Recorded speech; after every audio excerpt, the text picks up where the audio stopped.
Buenos días, el día de hoy vamos a tocar la parte de traumatología 2. Vamos a seguir la misma dinámica que en la primera parte, son preguntas y respuestas. Vamos a ir primero con las lesiones de rodilla. Dentro de las lesiones de rodilla nosotros vamos a tener que hay una serie de estructuras que van a estar comprometidas cuando hay alguna lesión. Esas estructuras de adentro para afuera son desde la piel, tejido celular subcutáneo, músculos, tendones, ligamentos, cápsula articular, ligamentos internos y los elementos como son los meniscos y el hueso y las estructuras que están recubriendo el hueso, que son la parte del cartílago.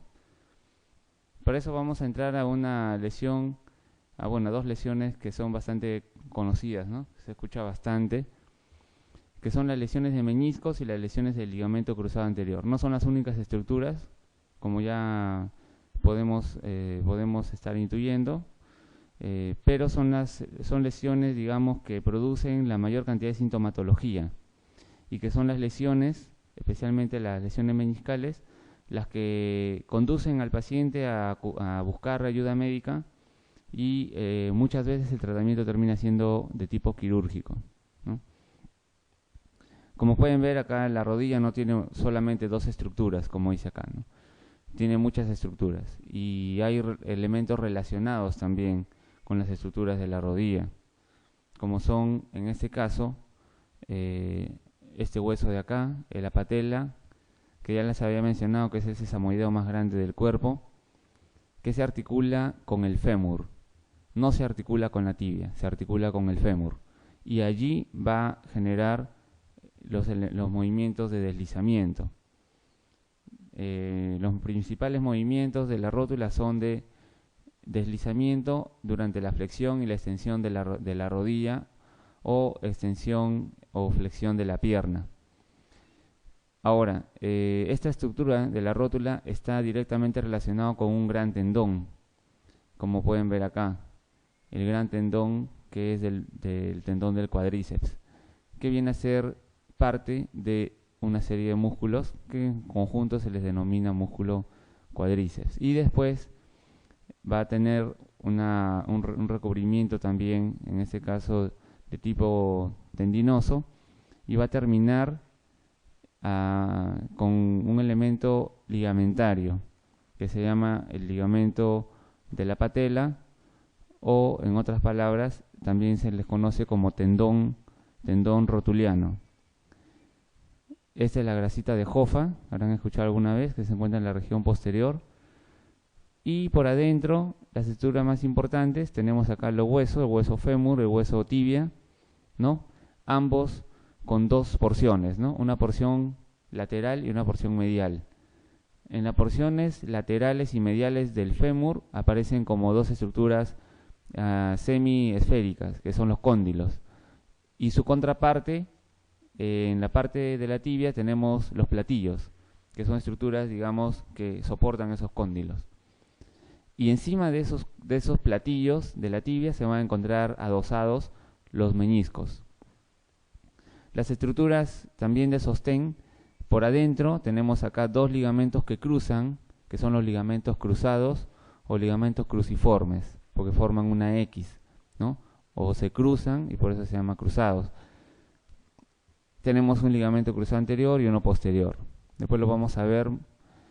Y tenemos también elementos que están, digamos, en la parte ósea, que son ligamentos, un ligamento externo, que está por acá, uniéndose a la parte del peroné, con la zona distal del fémur, uniéndose también a unas estructuras que terminan con unos tendones también, después lo vamos a ver también. Y en la parte medial, otro ligamento que en conjunto, ambos, medial y lateral, son los ligamentos laterales o colaterales interno y externo, o medial y lateral.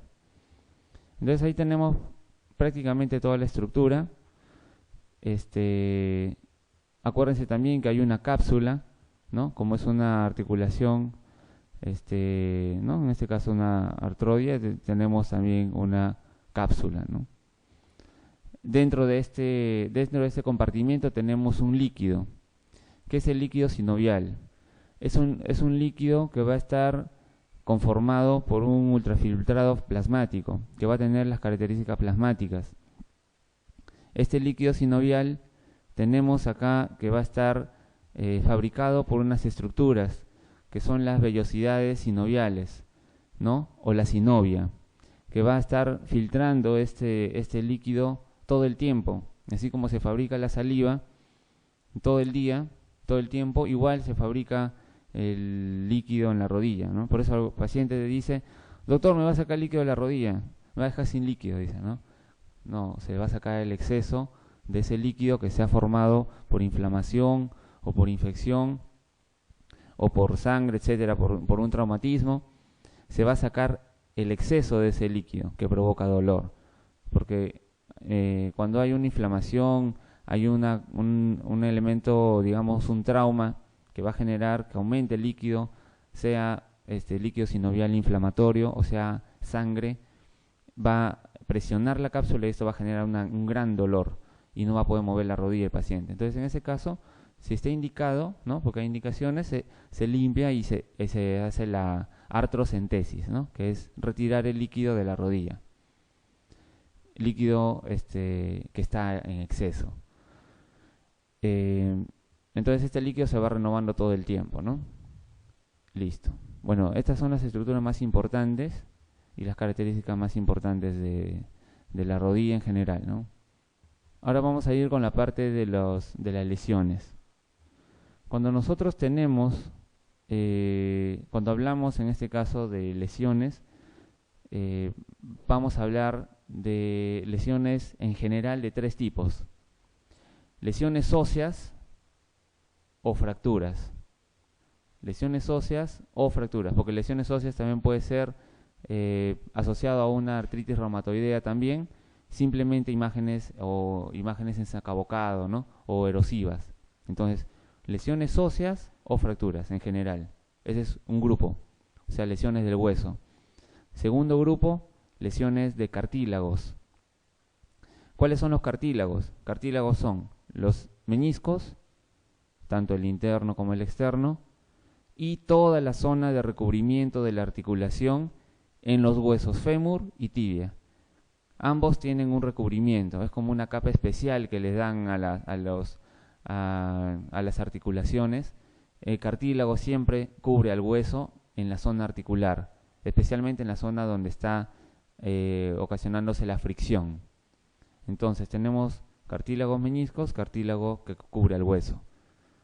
Y luego de eso tenemos las lesiones, en el tercer grupo, lesiones de ligamentos en general. Ligamentos dentro de la rodilla, los cruzados, ¿no? Dentro de la misma articulación. Y por fuera de la articulación, están los ligamentos lateral interno, lateral externo, o ligamento colateral medial con el ligamento colateral externo. Entonces, ya podemos diferenciar mejor las estructuras, los ligamentos que están dentro de la misma articulación, los ligamentos que están fuera de la articulación, la cápsula articular, el cartílago, ¿no? La parte condral del hueso, y el hueso que está subcondral, o sea, debajo del cartílago, en ambos lados, ¿no? Fémur y tibia, ¿no? El hueso subcondral. Ahora, esto también va a ayudar a darnos la sintomatología. Por ejemplo, si hay una lesión, si hay una ruptura de un ligamento cruzado anterior, si se rompe completamente, estamos diciendo que está dentro de la cápsula articular. Si se rompe este ligamento, obviamente, como es una estructura que tiene vascularización, va a sangrar. Y va a generar, ¿qué cosa? Una hemartrosis, o sea, sangre dentro de la articulación. Ahora, si se rompe el ligamento lateral interno o el externo, no vamos a tener hemartrosis. Esa es la diferencia. ¿Por qué? Porque está fuera de la cápsula articular. Entonces, esto de acá también nos da parte de la clínica y la sintomatología que va a tener el paciente. ¿Cuál es la lesión ligamentaria más frecuente de la rodilla? Bueno, en este caso la lesión ligamentaria, ¿no? Ligamentos, ¿no? Si hablamos de lesiones de ligamentos, estamos hablando de esguinces. esguince, son ligamentos. Cuando hablamos de lesión de tendones, estamos hablando de tendinitis, ¿no? Tendón, lesión, tendinitis. Ligamento, lesión, esguince, ¿no? Lesión de hueso, ¿no? Usualmente pues decimos fracturas o microfracturas, o en algunos casos también se menciona la palabra trazo incompleto, ¿no? o fisura. Entonces ya tenemos las lesiones ahí etiquetadas. La lesión ligamentaria se llama esguince. En este caso, la más frecuente de la rodilla, dentro de todas esas estructuras, va a ser la del ligamento lateral interno. ¿Por qué? Acá viene ya la contraparte. ¿Por qué es la más frecuente y por qué siempre escuchamos ligamento cruzado anterior? Por lo siguiente. Los ligamentos que están en la zona interna, como son el ligamento cruzado anterior y el ligamento cruzado posterior, van a generar mayor sintomatología. ¿Por qué? Porque primero están interarticulares, van a producir dolor agudo, van a producir hemartrosis, rigidez, y va a haber una inestabilidad en el sentido anteroposterior de la rodilla. Entonces va a haber inestabilidad a la marcha, porque los elementos básicamente de sostén internos solamente son estos dos. Cuando hay una lesión del ligamento interno o ligamento externo, a veces la inestabilidad suple la función con las estructuras que están en el armazón externo. Por ejemplo, la lesión más frecuente, que es el ligamento lateral interno, suple su función con la misma función de los tendones cuádriceps y rotuliano que se siguen en la región anterior, los ligamentos cruzados que están en la parte interna. Por lo tanto, esta lesión no produce mayor sintomatología, salvo dolor, y cuando nosotros hacemos el examen del bostezo, ahorita después lo vamos a ver, que es con la rodilla semiflexionada a 30 grados, se trata de abrir la zona interna, el bostezo interno, para ver cómo está ese ligamento. Se abre muy fácilmente, quiere decir que ese ligamento está lesionado. ¿Quiénes tienen esto muy frecuentemente? Las mujeres que tienen un valgo severo, o sea, las mujeres que caminan con los pies para afuera, ¿no? Y las rodillas para adentro. Ese valgo severo lesiona o rompe inadvertidamente a veces este ligamento lateral interno. ¿Cuándo también lo producimos? Cuando digamos, los varones se van a jugar un fin de semana y sufren una lesión, ¿no? Una lesión, les patean o se abren un poco en la parte interna y un dolor que permanece ahí y después ya no molesta mucho, ¿no? Y después se hace el examen y hay una cierta inestabilidad de ese ligamento. El tratamiento en general para esta lesión se maneja solamente sintomático, no se hace mayor reparación, ¿no? No se hace mayor reparación, el ligamento lateral interno. Cuando se rompe, y esto es lo más frecuente. Lo menos frecuente, lo más raro, es la lesión del ligamento lateral externo, y está adosada al peroné. Entonces pasa la banda lateral que termina continuándose con el tendón de la fascia lata, termina en una banda y terminando junto con el ligamento lateral externo en la cabecita del peroné. Entonces, cuando se rompe este ligamento, generalmente es porque el paciente ha sufrido una lesión de alta energía. Por ejemplo, un accidente de tránsito severo, y usualmente son con rotaciones severas, asociado a múltiples lesiones generalmente, ¿no? Como son de meniscos, fracturas, sección del ligamento cruzado anterior, etcétera. Generalmente son lesiones graves. Entonces, y esto sí da mayor inestabilidad, porque en la parte externa ya no hay muchos elementos de sostén.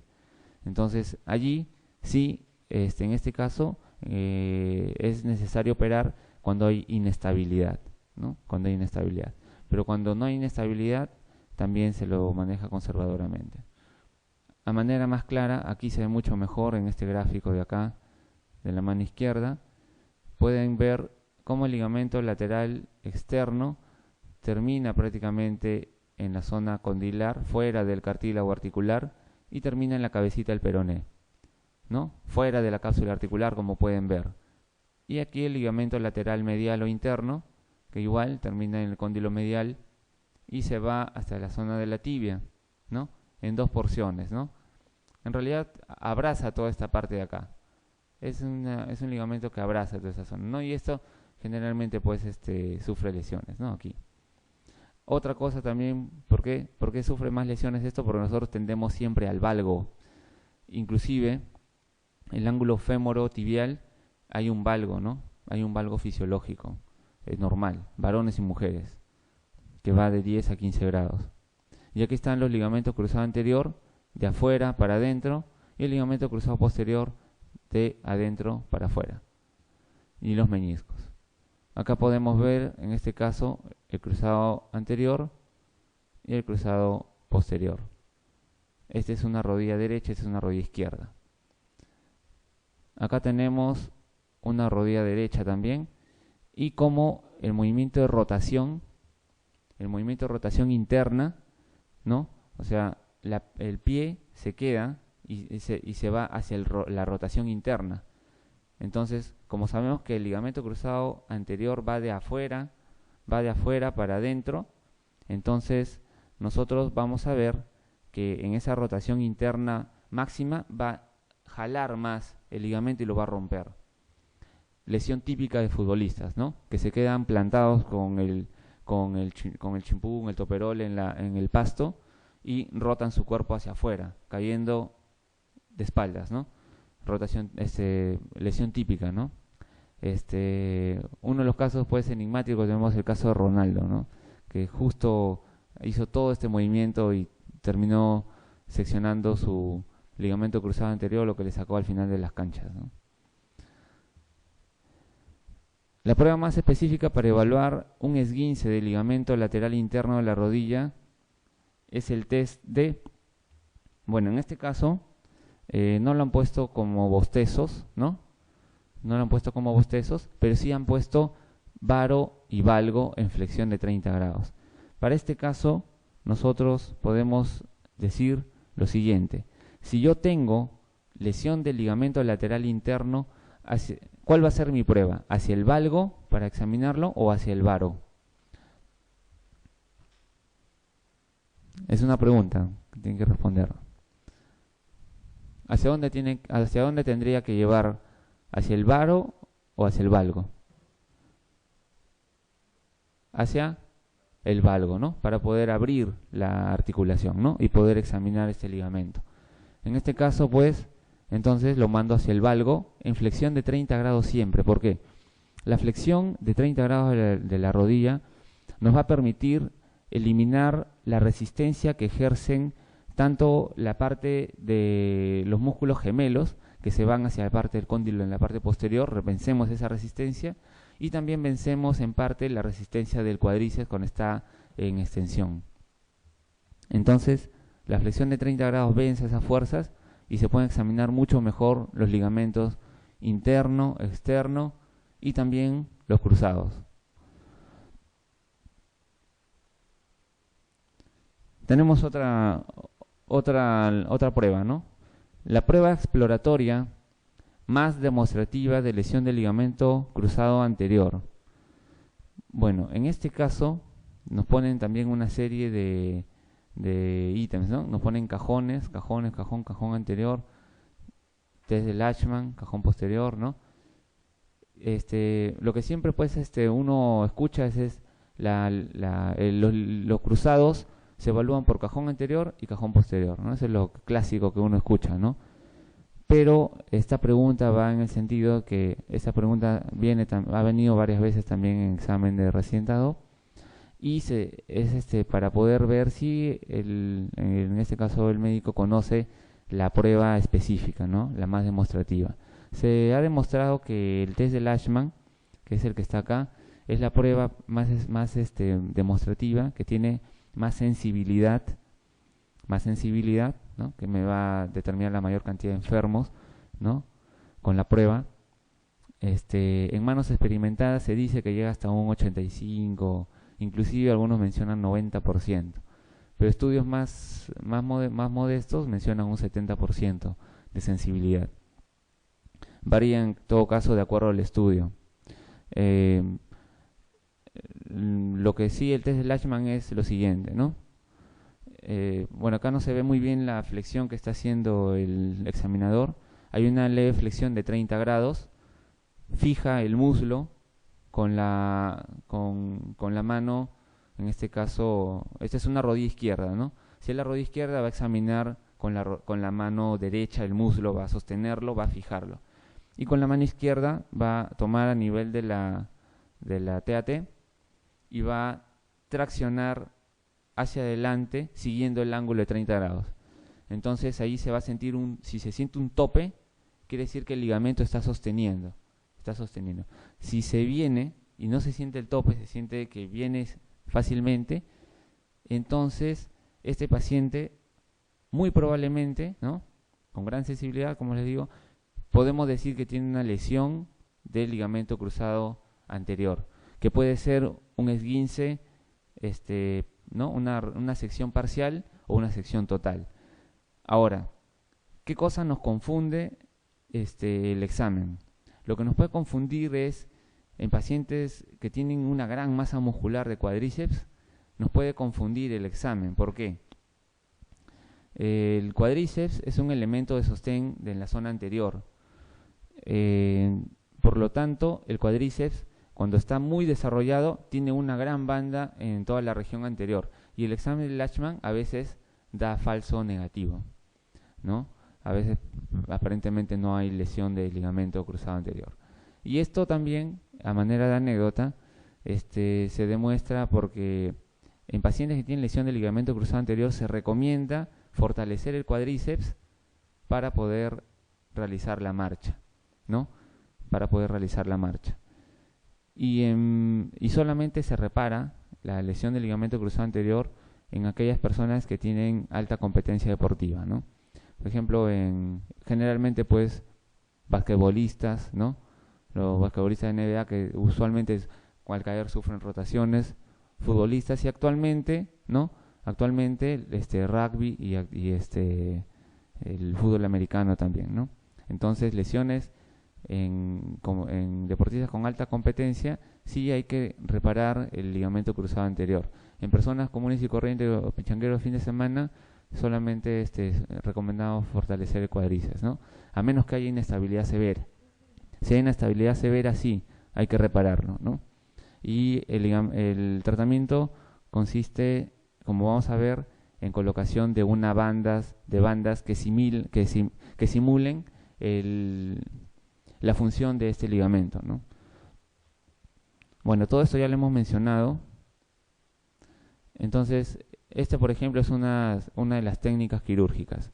Como yo les menciono, ¿no? Es fácil recordarse la ubicación que también alguna vez lo vi como pregunta, de las ubicaciones del ligamento, de dónde a dónde viene el ligamento cruzado anterior y de dónde a dónde viene el ligamento cruzado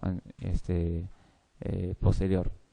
Es bien fácil, ¿no? Así como hay músculos, no sé si alguna vez les habían dicho que hay músculos que, por ejemplo, siguen como si uno mete la mano al bolsillo, ¿no? Y la otra es como si sacáramos con la otra mano del bolsillo, ¿no? Que se cruzan. Hay varios músculos que vienen así. Igual son los ligamentos cruzado anterior y posterior. El cruzado anterior viene de afuera hacia adentro, como si uno metiera la mano al bolsillo, ¿no? O sea, del cóndilo externo hacia la zona medial del platillo. Y el otro, el interno, con la otra mano, ¿no? Con la otra mano. Ahí se cruzan. El anterior siempre va por adelante. Entonces, ustedes pueden ver acá el gráfico. Acá tenemos la tibia, acá tenemos el peroné y el fémur. Acá está el peroné, quiere decir que este es el lado externo. Entonces, el cruzado anterior viene de afuera hacia adentro. Y por eso el tratamiento consiste en poner, en este caso es un injerto de tendones de la pata de ganso, ¿no? Que después lo vamos a ver. que se colocan con unos tornillos, ¿no? Con soporte en la parte del cóndilo y en la parte de los platillos, ¿no? En la parte de la tibia, con unos tornillitos. Hay otros injertos también que se saca parte de la rótula, se corta acá un poco la rótula así, se saca parte del tendón rotuliano y se saca hasta la TAT un pedacito, ¿no? Hueso, tendón, hueso, y se coloca también, ¿no? Y así como esto hay un montón de formas también, de técnicas. Ya. Si nosotros estamos sospechando de lesión del ligamento cruzado anterior, entonces a veces, pues, como yo les mencionaba, hay dudas, ¿no? O la sensibilidad, en todo caso, como no llega al 100%, hay un grupo que se va a quedar sin diagnóstico, ¿no? Hay un examen que nos ayuda a poder, que sumado al examen físico, nos va a dar mayor sensibilidad. La sensibilidad aumenta entre 5 a 10% con los dos exámenes juntos, ¿no? Y este examen es la resonancia magnética nuclear. La resonancia magnética nuclear es un estudio, como ustedes saben, no es una radiografía. La TAC sí, son varias radiografías, ¿no? La resonancia magnética, pues, usa básicamente los espacios, en este caso, básicamente la parte atómica, ¿no? Es una reacción por un campo magnético muy fuerte, ¿no? Entonces, estos exámenes de resonancia magnética van a tener tres partes, ¿no? El T1, T2 y el FLAIR. Y depende de eso también se ve el tipo de lesiones. La resonancia magnética es el estudio que ayudado al examen clínico, aumenta la sensibilidad para poder diagnosticar una lesión. Y no solamente para ligamento cruzado anterior, sino también para ligamento cruzado posterior, para meniscos, ¿no? Para el hueso que está en la parte cubriendo a los huesos, que son la parte del cartílago óseo articular, y también nos permite ver lesiones en el hueso subcondral, tanto en el fémur como en la tibia.